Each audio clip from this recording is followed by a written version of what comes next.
Mengapa penting mengetahui bahwa Habib Ba'lawi bukan keturunan Nabi besar Muhammad SAW? Dan di dalam buku itu, selain tentang nasab Ba'lawi yang terputus secara ilmu nasab, tidak terdeteksi secara ilmu sejarah, secara tes DNA, secara akhlak, dan juga ditambah yaitu upaya clandestine dari mereka untuk mencoba okupasi terhadap bangsa Indonesia untuk menguasai, tetapi tanpa ada peperangan. Dan analisa ini ilmiah karena kami berbasis data dan fakta. Tidak ada satu klaim dari kami tanpa ada referensi. Semua klaim kami yang ada di kitab itu semua berbasis referensi, fakta dan data. Rukun iman dan rukun Islam, tetapi dia tidak membawa-bawa nama Islam. Silahkan saja Anda membuat agama baru seperti agama Sikh di India, agama Druz di Timur Tengah. Mereka mirip orang Islam tapi tidak menisbatkan diri kepada kaum muslimin, pada kaum muslimin, maka itu tidak akan kita ome-ome. Tetapi apabila mereka mengaku keturunan, bukan keturunan dulu, mengaku beragama Islam saja, tetapi ajarannya tidak sesuai dengan Al-Quran, ajarannya tidak sesuai dengan Al-Hadis, dengan rukun iman yang telah mujma' alaih, dengan rukun Islam, maka apabila mereka menisbatkan dirinya kepada Islam, maka wajib bagi negara untuk terjun, untuk turun tangan, menetapkan bahwa ajaran dan aliran itu adalah aliran sesat dan menyimpang dan tidak boleh lagi membawa nama-nama Islam. Ini aturan konstitusional yang kita sepakati di negara Pancasila, negara Kesatuan Republik Indonesia, tanah warisan dari nenek moyang kita yang kita cintai. Al-Mu'ahadah Al-Wataniyah yang telah tadi disinggung oleh Gus Baris adalah kesepakatan leluhur kita, para pejuang-pejuang bangsa tahun 1945, untuk mencari format yang paling ideal untuk bangsa Indonesia yang heterogen, dari suku, dari agama. Apa format Mu'ahadah Wataniyah yang paling tepat untuk bangsa kita di dalam mengikat persatuan dalam sebuah bangsa yang kita ingin bersama-sama untuk membangun bangsa dan negara ini? Tidak ada lagi yang paling tepat adalah selain dengan apa yang telah disepakati oleh leluhur kita, para pejuang-pejuang Depanding Pader waktu itu tahun 1945, kecuali adalah negara Republik Indonesia dengan 4 pilar Pancasila, Undang-Undang Dasar, Bhinneka Tunggal Ika, dan NKRI, Negara Kesatuan Republik Indonesia. Bagi kita warga Nahdlatul Ulama, kita santri, ini sudah mendarah daging. Kiai-kiai kita yang tidak sekolah SD, kiai-kiai kita yang tidak mengenal sekolah pendidikan umum, itu senantiasa sama di dalam bagaimana memupuk nilai-nilai kecintaan terhadap bangsa dan negara ini. Maka negara, jangan sekali-kali negara meragukan daripada kecintaan warga Nahdlatul Ulama. Jangan negara sekali-kali meragukan kesetiaan perjuangan Wali Songo Indonesia terhadap bangsa dan negara ini. Sekarang terjadi konflik di PBNU, negara nggak usah ikut-ikut campur. Ini kalau ini yang menang kita untung, ini yang menang kita rugi, nggak ada. Siapa saja yang menang dari konflik sekarang ini di PBNU, siapa saja yang menang pasti akan bersama Negara Kesatuan Republik Indonesia. Kalau negara ikut-ikut campur, malah nanti makin terbelah dan kerugian hanya akan menyertai Negara Kesatuan Republik Indonesia. Biar kami cengker sedulur, jangan ikut-ikutan.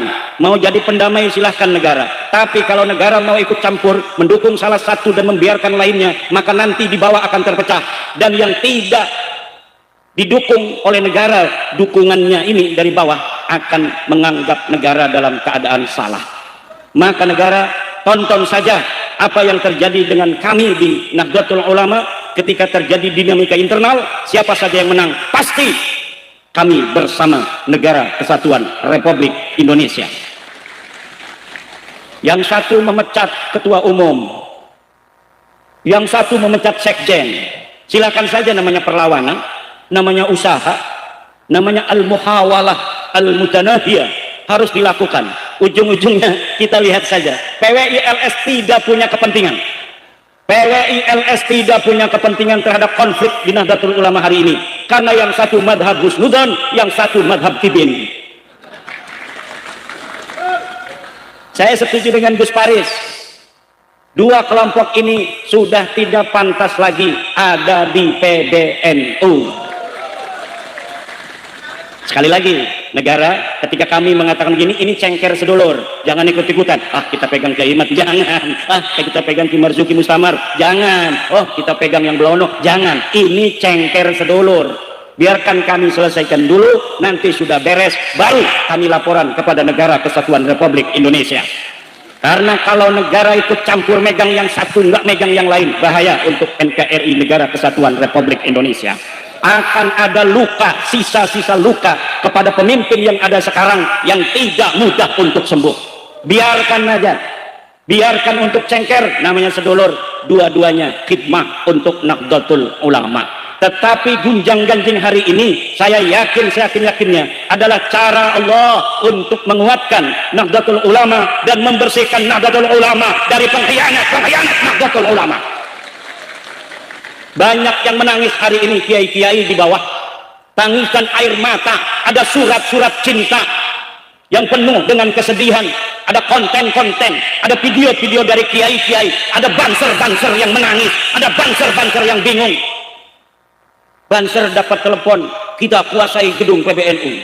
Ditelepon lagi oleh sebelahnya, kita kuasai gedung PBNU. Ini saya satu orang untuk menguasai gedung PBNU, yang nyuruh beda-beda orang.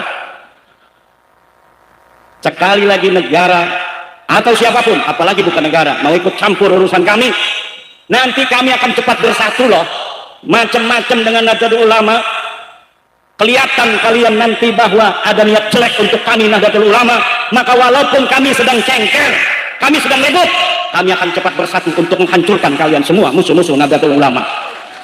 Jadi jangan macam-macam mau masuk-masuk, melihat ada dinamika internal, lalu mau mencari-cari ikan tanpa ikut naung, mengambil ikan di air keruh, bahaya ente.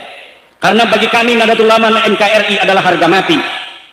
Kesetiaan kami warga Nahdlatul Ulama PWI LS kepada NKRI adalah final, tapi kesetiaan kami kepada pemerintah kondisional. Ini harus betul-betul diperhatikan oleh negara. Jangan ikut-ikut acak-acak Nahdlatul Ulama, mau siapapun. Kenapa? Karena kami biasa dalam dinamika internal, dan kami akan bisa melaluinya sebentar lagi, dan setelah itu yang ada hanya orang-orang ikhlas yang ada di Nahdlatul Ulama. Dan kalau menurut survei, warga NU 70% menginginkan Kiai Marzuki Mustamar sebagai Ketua Umum PBNU. Ini bukan kata saya ya, ini bukan karena adanya Marzuki, saya lihat di hasil survei. Dan nih PCNU Cirebon yang hadir, ingat, memang dalam Nahdlatul Ulama pemegang daripada suara itu PC dan PW. Tapi PC PW, di dalam bagaimana PCPW itu memilih calon, harus mendengar geretak hati masyarakat Nahdliyin di bawah. Jangan melihat SMS, jangan melihat WA yang minta nomor rekening, jangan, tapi melihat hasil survei warga Nahdlatul Ulama pengen siapa yang menduduki sebagai ketua mereka, sebagai rais mereka, agar antara pemimpin yang dipimpin ada alaqah batiniyah yang kuat, ada trust, ada kepercayaan. Jangan sampai Nahdlatul Ulama yang besar, yang menurut survei, para ahli survei, 53% orang yang beragama Islam mengaku dirinya Nahdlatul Ulama. Ini berarti berapa ratus juta itu? Mungkin bisa nyampe 130 juta warga Indonesia mengaku dirinya adalah Nahdlatul Ulama. Jangan sia-siakan potensi besar yang sudah aman untuk Negara Kesatuan Republik Indonesia ini. Basis Nahdlatul Ulama memang ada di pesantren, tetapi lulusan pesantren sekarang berada di tengah-tengah masyarakat. Episentrumnya tetap pesantren, epicentrum tetap pesantren. Kader-kader inti daripada Nahdlatul Ulama adalah di pesantren. Jangan bikin peraturan orang-orang PBNU, mereka yang bisa masuk PBNU hanya mereka yang mempunyai sertifikat AKNU.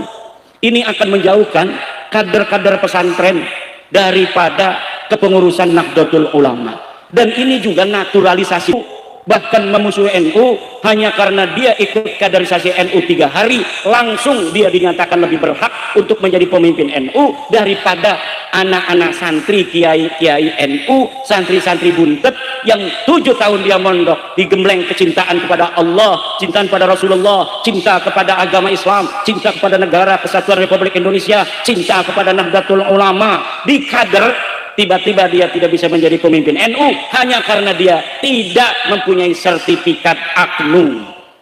Tetapi orang-orang yang bukan NU dinaturalisasi. Dia dulu mempunyai cara pandang bukan cara pandang NU. Dia tidak mondok di pesantren NU, Nahdlatul Ummah, Nahdlatul Ulum. Tidak mempunyai guru-guru yang cucu daripada Mbah Hasim, cucu murid daripada Mbah Khalil, cucu murid daripada Mbah Syekh Nawawi Banten, Mbah Abdul Abbas Buntet dan lain sebagainya. Tiba-tiba dia pantas dan sah secara konstitusi ADRT Nahdlatul Ulama untuk jadi ketua PBNU hanya karena dia punya sertifikat AKNU. Ini sama saja menjual Nahdlatul Ulama kepada musuh. Akan mudah disusupi itu. Siapapun orang bisa daftar untuk AKNU, bayarnya cuma 1 juta. Kemudian pelatihannya cuma beberapa hari saja. Akhirnya orang yang tidak mempunyai nilai-nilai ke-NU-an, kalau dibelah darahnya kuning, darahnya biru, darahnya coklat dan lain sebagainya, bukan hijau, tiba-tiba dia bisa lebih berhak untuk menjadi pengurus NU daripada santri buntet, daripada santri babakan Ciwaringin, daripada santri Benda Kerep, daripada santri Sidogiri, santri Lirboyo, santri Tebuireng sekalipun, kalau tidak punya sertifikat AKNU nanti tidak akan bisa untuk menjadi pemimpin NU di setiap tingkatan karena dianggap NU-nya tidak lulus. Padahal dia belajar di para kiai-kiai yang cara pandang pemikiran, paradigma NU yang tidak bisa dibantah. Ini yang sedang terjadi. Dan mudah-mudahan kalau ada yang sampai menang, sampai nanti mau kamar itu, dia bisa kemudian memimpin lagi. Persyaratan-persyaratan seperti ini jangan sampai diteruskan. Bicara tentang peradaban dunia, bagaimana ingin menyatukan Israel Palestina agar tidak perang, tetapi merawat warga NU tidak mampu, PCPW tidak ditandatangani. Yang tidak mau dukung lagi muktamar depan di karateker.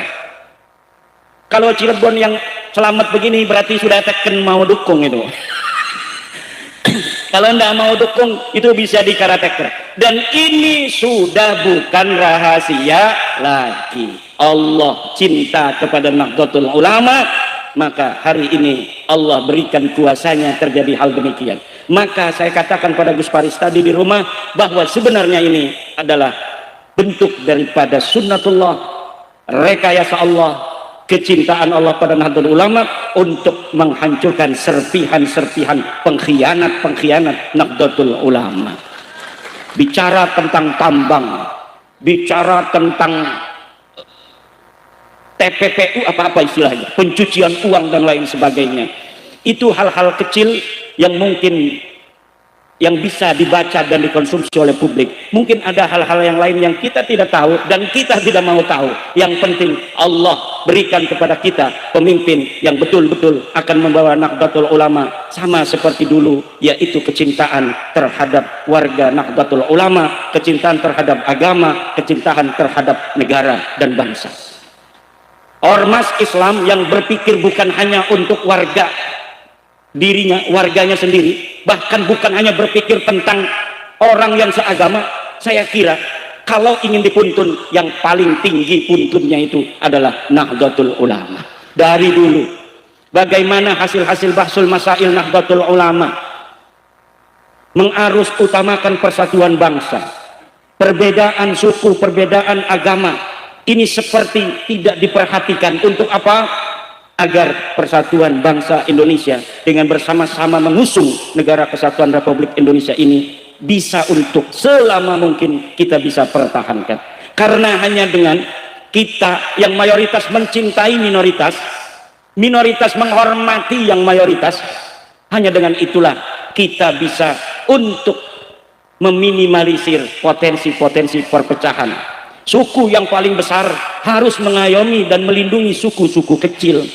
Hanya dengan itulah tidak ada luka, tidak ada kebencian yang tertanam yang nanti akan berbuah menjadi dendam di suatu saat nanti. Inilah pandangan Nahdlatul Ulama dalam politik kebangsaan, dan ini sudah ada yang menulis dalam sebuah kitab kuning. Di antara salah satunya saya telah menulis sebuah kitab As-Sultanah Al-Mardiyah. Bagaimana pandangan-pandangan kiai-kiai dulu di Nahdlatul Ulama tentang politik kebangsaan, tentang Kiai Sahal Mahfud, Kiai Ahmad Siddiq Jember, Kiai Ma'ruf Amin, Kiai Abdurrahman Wahid, dan lain sebagainya. Saya tuangkan, inilah pandangan-pandangan ulama-ulama Nahdliyin terhadap politik kebangsaan. Bagaimana semuanya ditenagai pemikiran-pemikiran itu oleh sebuah keinginan yang luhur agar negara Kesatuan Republik Indonesia ini akan bertahan selama mungkin. Sunatullah di atas dunia ini, sebuah rezim itu kebanyakan berumur dari 70 tahun sampai 500 tahun. Alhamdulillah Indonesia sudah melewati 70 tahun. Berarti tidak akan sama seperti Bani Umayyah. Kalau Bani Umayyah hanya sekitar 70 tahun. Mudah-mudahan kita bisa seperti Bani Abbasiyah, bahkan lebih, sampai mencapai 500 tahun. Utsmaniyah setelah Bani Abbasiyah bertahan 600 tahun sampai tahun 1924, mereka kemudian hancur berkeping-keping.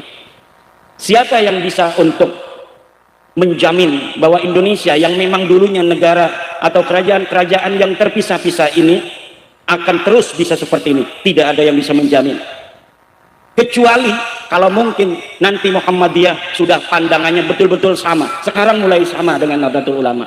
Kalau sudah semakin sama pandangannya, cara memandang bangsa dan negara, bagaimana memupuk dan mempertahankan nilai-nilai kebangsaan untuk bersama selama-lamanya dalam negara Kesatuan Republik Indonesia. Insya Allah negara kita Indonesia bukan hanya 80 tahun, bukan hanya 200 tahun, 500 tahun, insya Allah sampai hari kiamat. Banyak orang-orang di luar negeri ini bertanya, bagaimana Indonesia bisa mengelola heterogenitas yang begitu banyak di Indonesia tapi bisa bertahan. Ada letupan-letupan kecil tapi masih bisa untuk melewatinya. Padahal suku bangsanya 500 atau 700 suku bangsa, bahasa 1000 lebih, agama ada 6, kepercayaan itu 200 kepercayaan kepada Tuhan Yang Maha Esa, mirip-mirip percaya pada Tuhan, tapi dia tidak mengaku sebagai bagian daripada agama yang 6 itu. Banyak di Indonesia, dan jumlahnya saya pernah ngobrol dengan Jenderal Nur Wahid, itu sampai 12 juta orang-orang kepercayaan, lebih dari 12 juta orang. Ini adalah bangsa Indonesia, dan Nahdlatul Ulama sudah final bahwa dakwah kita harus terus kepada non muslim karena kita meyakini agama kita yang paling benar. Tetapi jangan jadikan upaya kita dakwah kepada non muslim itu menjadi alasan kita untuk menyakiti mereka. Tidak ada, la ikraha fiddin, tidak ada pemaksaan di dalam agama. Kalau umpamanya orang-orang buntut menerjemahkan agama begitu santun, akhlak yang begitu luar biasa, nilai pengorbanan, saling tolong menolong kepada siapapun itu diperlihatkan, nanti agama-agama lain, saya mau masuk Islam saja. Tapi kalau agama Islam di tataran kulitnya caci maki, saudara-saudara, jokodok, ini adalah presiden Fir'aun, menteri agamanya adalah Dajjal, setan, iblis. Kalau orang-orang yang punya otoritas keagamaan semacam ini, maka nilai-nilai Islam itu akan dianggap nilai-nilai yang primitif, yang tidak pantas orang non-Islam untuk masuk ke dalam agama Islam. Maka kesantunan yang selama ini adalah merupakan ciri khas bangsa Indonesia, jangan sampai kemudian ditinggalkan dengan kita mengikuti orang-orang yang tidak punya sopan santun itu hanya karena mereka mengaku sebagai cucu Nabi. Dan sudah final daripada penelitian saya, Ba'lawi yang mengaku sebagai Habib-Habib itu bukan cucu baginda Nabi Muhammad sallallahu alaihi wasallam. Saya akan mempertanggungjawabkan kesimpulan ini di hadapan Allah Subhanahu wa taala bahwa Taufik Assegaf bukan keturunan Nabi, Rizik Syihab bukan keturunan Nabi, Bahar Smith bukan keturunan Nabi, dan seluruh Ba'lawi yang pakai Syihab, Atas, Empuk dan lain sebagainya bukan keturunan baginda Nabi besar Muhammad sallallahu alaihi wasallam. Tetapi sekali lagi untuk PWI, peringatan dari saya sebagai wakil ketua umum PWI LS, walau mereka bukan keturunan Nabi, tidak ada alasan kita untuk membenci mereka jika mereka tidak lagi menyebarkan ajaran-ajaran sesat kepada saudara-saudara kita bangsa Indonesia. Jika mereka tidak mau lagi mengklaim para pahlawan-pahlawan bangsa Indonesia adalah bagian dari keluarga mereka, sementara orang asli di sini tidak ada yang jadi pahlawan. Jika mereka sudah menghentikan pengakuan itu di hadapan publik, tidak ada alasan lagi nanti PWI untuk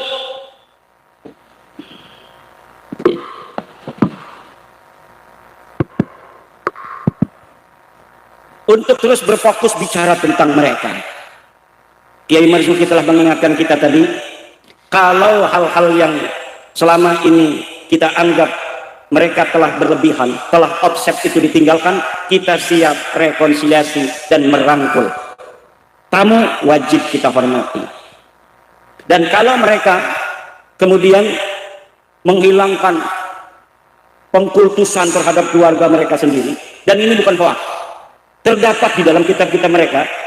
Dan tadi Kiai Marzuki telah mengusulkan kepada Jenderal Nur Wahid untuk menyusun kesesatan-kesesatan yang ada di dalam kitab, dan itu sudah kita lakukan ya.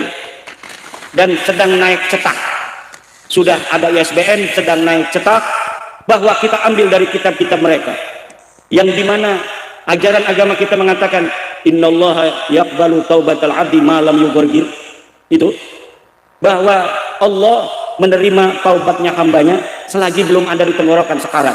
Bagi mereka ada di dalam kitabnya bahwa mereka bisa bertobat walaupun sudah mati di dalam kubur, walau zina, walau saraka, walaupun berzina, walaupun mencuri, mereka bisa untuk bertobat di dalam kubur. Ini bertentangan dengan ajaran agama Islam. Saya kira Kristen juga sama dengan Islam, orang kalau sudah mati nggak bisa lagi bertobat. Jangan tanya tadi Kiai Marzuki tanya pada PKS, tanya pada Muhammadiyah, sama enggak? Agama Kristen juga sama ya, bahwa orang kalau sudah mati nggak bisa bertobat. Kalau kita bertobatnya di dalam kubur sudah mati, ya kita berdosa saja, nanti kita dalam kubur baru bertobat. Nggak bisa, itu ajaran bukan ajaran agama. Kalau orang bertobatnya di dalam kubur itu bukan ajaran agama. Lebih mirip ajaran orang-orang yang tidak percaya adanya akhirat. Sebenarnya mereka tidak percaya adanya akhirat, tapi kalau ngomong tidak percaya akhirat, nggak punya mukhibin. Kalau ngomong nggak percaya apa adanya akhirat, nggak punya mukhibin. Yang bodoh-bodoh itu banyaknya orang-orang beragama. Makanya mereka harus pura-pura seperti orang beragama, nanti punya pengikut orang-orang beragama. Ini bisa, walaupun saya tidak yakin itu. Mudah-mudahan salah. Mudah-mudahan analisa saya itu salah. Kenapa? Udah tua masih mau malsuin kuburan, udah tua bangka, malsuin kuburan. Orang yang bukan daripada bin Yahya disebut dia bin Yahya, cucunya marah. KRT Sumodiningrat yang ada di Semarang punya cucu, cucunya ngerasa ini leluhurnya pejuang daripada Keraton Yogyakarta, meninggal tahun 1811, adalah orang Jawa asli. Dia panglima perang di Yogyakarta, matinya melawan Inggris, ditebas lehernya oleh Inggris, dimakamkan di jajaran Jogja. Tahun 2018 makamnya pindah ke Semarang, silsilahnya pindah dari orang Jawa menjadi orang Yaman. Dan ini bukan satu dua, kita sudah mendeteksi laporan dari PWI LS Perjuangan Wali Songo yang ada di Pulau Jawa maupun di Pulau Sumatera dan Kalimantan, bahwa mereka membuat makam-makam ini bukan hanya di Jawa tetapi di Sumatera dan Kalimantan. Kemudian makam palsu ini dialamatkan menjadi leluhur daripada raja-raja yang ada di Sumatera dan raja-raja yang ada di Pulau Kalimantan. Ini luar biasa. Jadi nanti seluruh raja-raja itu keturunan mereka lah raja-raja. Sriwijaya, Raja Majapahit, bisa jadi nanti itu leluhurnya dari Tarim semua, walaupun mereka belum beragama Islam. Ini yang sedang terjadi, dan keresahan ini sebagian sudah dipahami oleh para kiai, sebagian lagi ada yang belum paham, sebagian lagi ada yang nggak mau paham. Kenapa? Karena saya sudah dari dulu kiai berhubungan, nggak seperti yang kiai katakan. Mungkin kebetulan dia dapat teman Ba'lawi yang soleh, mungkin. Ada juga yang tidak mau baca tesis saya. Ini tesis saya. nggak mau baca, kalau dibaca nanti kita kena khitab katanya. Kalau kita baca, kita nggak mau nurut, kena khitab, nanti dosa. Kalau nggak baca Anda berdosa. Karena berdosa itu kalau sudah datang para rasul, kitab ini rasulnya katanya. Jadi saya kitabnya nggak mau baca, Kiai. Saya adakan program wakaf gratis. 2000 kitab saya kirimkan ke para kiai-kiai itu. Ada mukibin yang bakar video. Saya tidak mau baca. Ini salah kitabnya. Udah dibaca belum? Nggak mau baca. Lah bisa ngomong salah dari mana kalau nggak mau baca? Saya kirimkan juga ke partai-partai politik, termasuk ke kantor PKS. Saya kirimkan buku-bukunya. Tahu itu dibaca nggak sama Pak Sehu itu? Kitab bahasa Arab dan berbahasa Indonesia. Nanti akan ada program wakaf lagi, yaitu tentang buku. Saya mengarang buku baru bersama Mas Rizky Zulkarnain BJ Baswara tentang mengapa penting mengetahui bahwa Habib Ba'lawi bukan keturunan Nabi besar Muhammad SAW.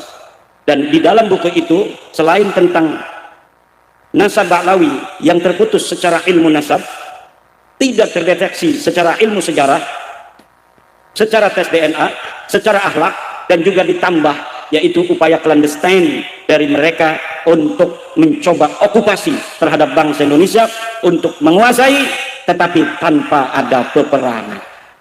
Dan analisa ini ilmiah karena kami berbasis data dan fakta. Tidak ada satu klaim dari kami tanpa ada referensi. Semua klaim kami yang ada di kitab itu semua berbasis referensi, fakta dan data. Baik kami sendiri yang terjun investigasi, juga dari kerja-kerja wartawan yang luar biasa yang kita himpun dari media-media. Wallahu huwal muwaffiqu ila aqwamit thoriqin. Wassalamualaikum warahmatullahi wabarakatuh.